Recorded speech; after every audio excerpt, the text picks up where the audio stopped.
It's the big one. Brighton v Crystal Palace is here, and I don't know about you guys, but I'm absolutely buzzing for this match. Welcome back to Luke Talks Palace. Please do subscribe if you're new here, and if you enjoy the video, then feel free to give it a like. Also, do let me know how you think the match will go. Comment with your score predictions down below.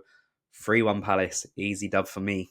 The Premier League table doesn't tell the full story ahead of this match, as Palace have definitely been better than their league table position shows. Palace is 17th on 13 points, whilst Brighton is 7th on 24 points. Both teams have also only lost once in their last 5 matches. It's great. It's great that both teams are both in form for this match. At this current time, it feels like Palace and Brighton are in good form, which makes this match even more exciting. The Eagles extended their decent record following a 2-2 draw with Man City on the weekend. Amazing result. Lacroix getting his first goal, things you love to see. They now only have one loss in 8 games.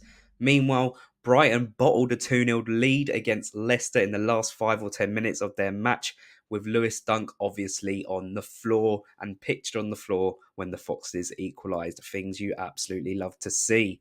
So let's dive into the Crystal Palace v Brighton preview, where we look at the key battles and strengths and weaknesses for both sides, and just have a general chit chat. Well, we will talk about form first, and Brighton come into this game probably on their worst form of the season. They have had draws against relegation battling Southampton and Leicester, and also lost to Fulham. They have actually found games against the bigger sides more favourable for them. They've beaten Spurs, Newcastle, and Man City this season, which are really good results for them. But as I said, they can't really beat the teams below them. Meanwhile, Palace only have one loss in 8 games, and this run includes matches against Man City, Spurs, and Villa. At the start of the season, Palace were struggling against everyone, let's be honest, but now it looks like we have found our way, and we definitely go into this match on our best form. We are scoring more goals, which is massively important, and we are looking a lot stronger in defence. We have a full squad practically as well. Both sides will want the win in this match. That's amazing to hear. And with the form, it is truly impossible to guess which way this game will go. Yes, Brighton have had a couple of bad games, but they have been very good this season, let's be honest, and they're battling top half. Home advantage for them could also be key. Not in terms of their atmosphere, because it's always pretty quiet there, and they're normally left by the 70th minute, but just in terms of their home stadium, it's a bigger pitch for them, a lot more space for them. It could cause problems for us. We'll dive into the key battles, and wow, there's going to be so many key battles on the pitch for this match, but for me, there are two really key areas for which this game will be won or lost. It will be massively dictated by these two areas. For me, the two areas are the midfield battle and also the battle between the fullbacks. But let's tackle the midfield first. See what I did there? For Brighton, Carlos Baleba will most likely be in a two-man midfield alongside Yassin Ayari. Baleba is a very solid DM. Over 5 ball recoveries per game, 2 tackles per game, and 1.6 interceptions a game on average. He also has some goal threat with 2 goals scored in the Premier League this season. Meanwhile, Ayari is more your centre mid. His heat map for this season would probably show him on every centimetre of grass, as he can cover huge amounts of ground in a match. They complement each other really well, and Baleba has probably been one of Brighton's best players of the season. For Palace, I think it will likely be Hughes and Lerma in the middle. I don't see Wharton getting rushed back with a start, and that is perfectly okay, as Hughes and Lerma have been very good this season, especially when paired together. Like Baleba, Hughes is one of Palace's players of the season. He averages 2.5 tackles a game and just under 4 ball recoveries per game as well. But like the Man City game showed, he can be crucial for us in attack, and he got 2 lovely assists, especially the first one for Daniel Munoz.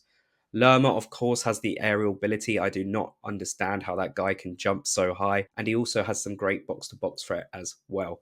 Obviously, the one worry with the midfield battle is the fact that Brighton do also have João Pedro kind of playing as a 10. So even though they do have that two-man midfield, he will drift into a three-man midfield for them. We have to make sure that we do not get overrun in the midfield in this match. Or if we are getting overrun, we need to make sure we are causing huge threat on our counter-attacks. João Pedro is obviously known more as the attacker, the attacking midfield of the 10, but he will track back. He is defensive as well. The next big key battle is the fullbacks. This is probably the first time in this match's history where we have two managers who fully utilise attacking fullbacks, and these fullbacks are crucial to both of them managers' attacks. Mitchell v Lanty, I'm guessing, and Munoz v Estepinian promises to be an attacking and defensive battle for the ages. Just so excited to see it.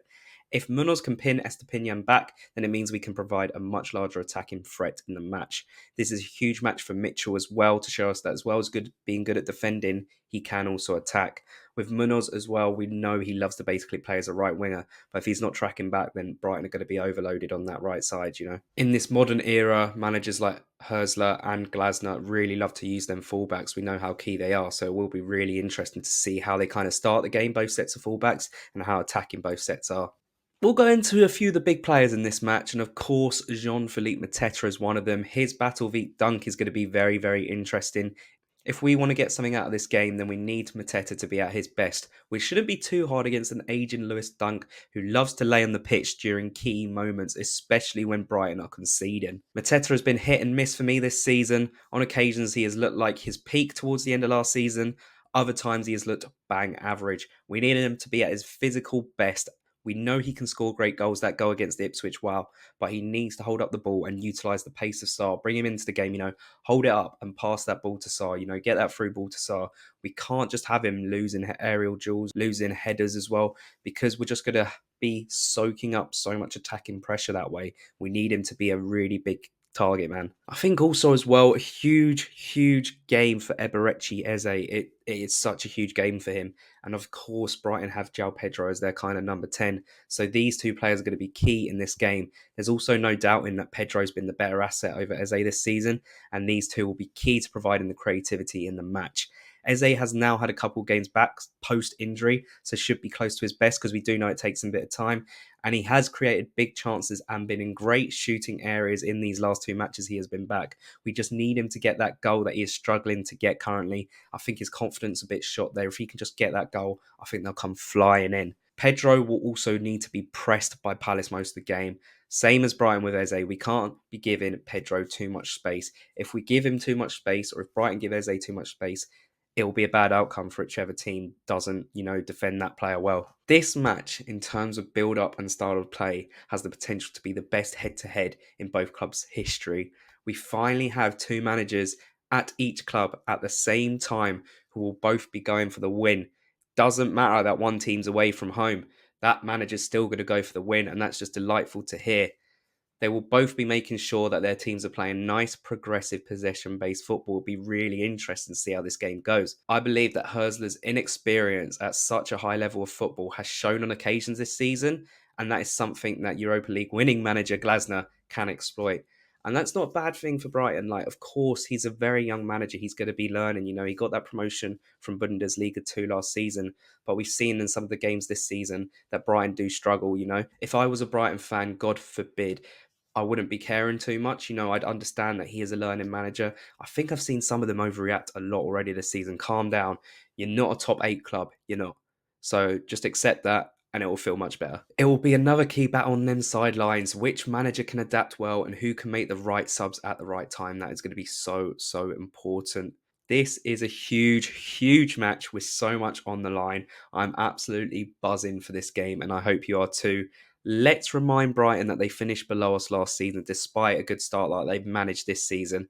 And let's get at them from minute 1 on Sunday. We've got the players to do it. Our form's improving. We've done well against bigger teams. This is a really big moment for Glasner and Palace to show that we can really push on this season with the players we've got.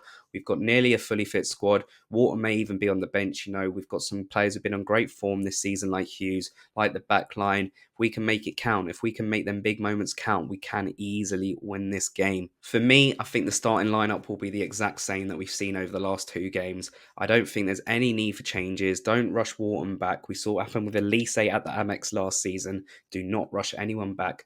We've got a good enough 11 to start this match, Henderson, Munoz, Gay, Shaloba, Lacroix, Mitchell, Hughes, Lerma, Sarr, Mateta, Eze. Easy as that. I hope Devaney gets some minutes in this match. I'd love to see what he's like in a rival match. Really exciting to see. As always, be sure to subscribe for weekly content.